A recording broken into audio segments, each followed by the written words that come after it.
আছেন যে তোমাদের ঘর পুড়িয়েছে, এবার তোমাদের পালা। আপনারা দেখছেন বিভিন্ন সময় যে সব জায়গায় বৈষম্যবিরোধী ছাত্র আন্দোলন যারা করেছেন বা সাধারণ নাগরিক যারা খুব সরব ছিল সোশ্যাল মিডিয়ায়, তাদেরকে গুপ্ত হত্যায় আসলে লিপ্ত করা হয়েছে, তাদেরকে নানাভাবে হ্যারাসমেন্ট করা হচ্ছে এবং তারা এখন একাকী রাস্তা চলতে ভয় পাচ্ছে এবং ইভেন আমিও পাচ্ছি। সেই জায়গা থেকে আসলে আমি বলতে চাচ্ছি যে এটি একটি পরিকল্পিত ঘটনা হতে পারে এবং এর একটি সুষ্ঠু তদন্ত করা উচিত এবং এদের সাথে যারা জড়িত তাদের দৃষ্টান্তমূলক শাস্তির আওতায় আনা উচিত। এবং সেই সাথে প্রধান উপদেষ্টার দৃষ্টি আকর্ষণ করে বলছি, শুধুমাত্র সচিবালয় নয়, সকল দপ্তরে আপনাদের আরও নজরদারি বাড়াতে হবে এবং আদৌ তাদের যে নিরাপত্তার যে বিষয়টি সেটি আরও জোরদার করা উচিত। একটা বিষয় হলো যে আমরা দেখেছি যে গত সরকারে আমরা সচিবালয় একটা পিঁপড়া যদি ঢুকে তাহলে সে কীভাবে ঢুকলো, কেন ঢুকলো, সব জবাবদিহি মিলে এবং তাকে খুব চেক আপ করে আসলে ঢোকানো হতো। এখন আসলে একটা উদাসীনতা মনে হচ্ছে, বা এটা আসলে কি আইনশৃঙ্খলা রকমের উদাসীনতা নাকি সরকারের পক্ষ থেকে উদাসীনতা কি মনে হচ্ছে? তা আমার কাছে মনে হচ্ছে যে দেখেন, আগে যারা এখানে ফ্যাসিস্টের সময় নিয়োগ ছিল বা যারা কাজ করতো, তারা অ্যাকচুয়ালি এখানে তাদের একটা এক্সট্রা ইনকাম ছিল, উপরি ইনকাম ছিল, এই জন্য তাদের কাজের প্রতি এটা দরদ স্পিড ছিল অন্যরকম।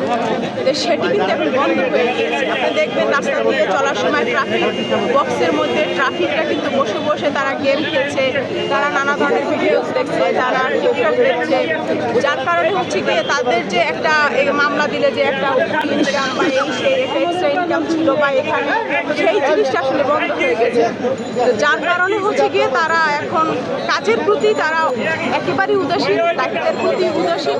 তারা চাচ্ছে জাস্ট মাস শেষে তারা স্যালারি পাবে, বউ বাচ্চা নিয়ে নিরিবিলি থাকবে, রাষ্ট্রের কি ক্ষতি হলো, তার কি দায়িত্ব, সে ব্যাপারে তারা একেবারেই উদাসীন এবং তারা আর কোনো পরিশ্রম করতে চাচ্ছে না, যেহেতু তাদের আর এক্সট্রা যে ইনকাম সেটা হচ্ছে না। জি, আপনারা দেখছেন আসলে অ্যাকচুয়ালি এটা আমাদের বৈষম্যবিরোধী ছাত্র আন্দোলন বলেন বা 16 বছরে আমরা যারা রাজনৈতিক নেতাকর্মী, আমরা যারা রাজপথে আন্দোলন সংগ্রাম করেছি, আমাদের আশার প্রতিফলন ঘটে।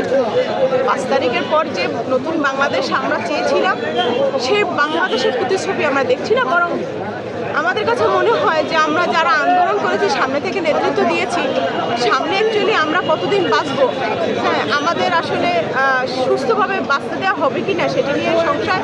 এবং বর্তমান সরকার আমাদের জীবনের নিরাপত্তা দিতে, সচিবালয়ের নিরাপত্তা দিতে এবং মেজর যে অফিসগুলো রয়েছে সে পার্টগুলোতে তারা নিরাপত্তা দিতে ব্যর্থ হয়েছে। আগুন লেগেছে এবং আগুন লাগবে একটা ভবনে, সেখান থেকে ছেয়ে যাবে সকল ভবনে, আমরা ন্যাচারালভাবে যেটি দেখি। কিন্তু এখানে যেটি দেখা হচ্ছে বিভিন্ন কক্ষে আগুন লাগানো হয়েছে এবং সেটা মধ্যরাতে হয়েছে। এটা অকল্পনীয় এবং এটি পরিকল্পিত এবং আমার কাছে মনে হচ্ছে যে এটা একটি বাংলাদেশের ষড়যন্ত্রের অংশবিশেষ এবং ভারতের যে রয়েছে এবং ভারতের যে গুজরাটের কসাইখ্যাত টেরোরিস্ট মোদি রয়েছেন, সেই মোদির এখানে স্বপ্ন যেহেতু লালায়িত হচ্ছে না এবং মোদির আমলে এখানে বাংলাদেশের শেখ হাসিনা ছিলেন তো মোদির কাছে রাজ্য মুখ্যমন্ত্রীর মতো আর কি, একটি রাজ্যের মুখ্যমন্ত্রী, সেই হিসেবে উনি ভূমিকা পালন করেছেন।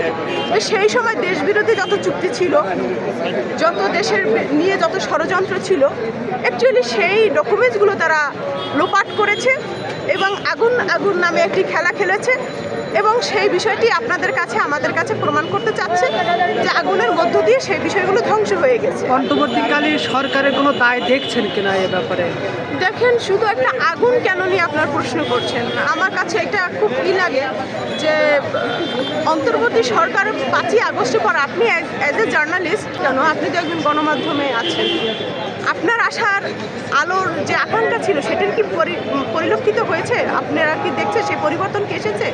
হয়নি তো। যতটা পরিবর্তন আমরা চাইছি চাল তো আমরা একা খাই না, সাংবাদিকরাও চাল খায়, তেল আমরা খাই না একা, আপনারাও খান।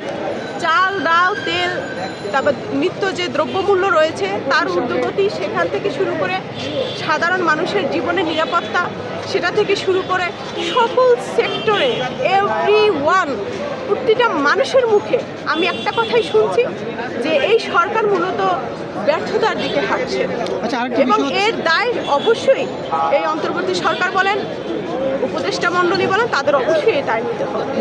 উপদেষ্টা বাংলাদেশের আইন শৃঙ্খলা রক্ষাকারী বাহিনী এবং বাংলাদেশের নিরাপত্তা দিতে ব্যর্থ হয়েছে বলে আমি মনে করছি। প্রধান উপদেষ্টার দৃষ্টি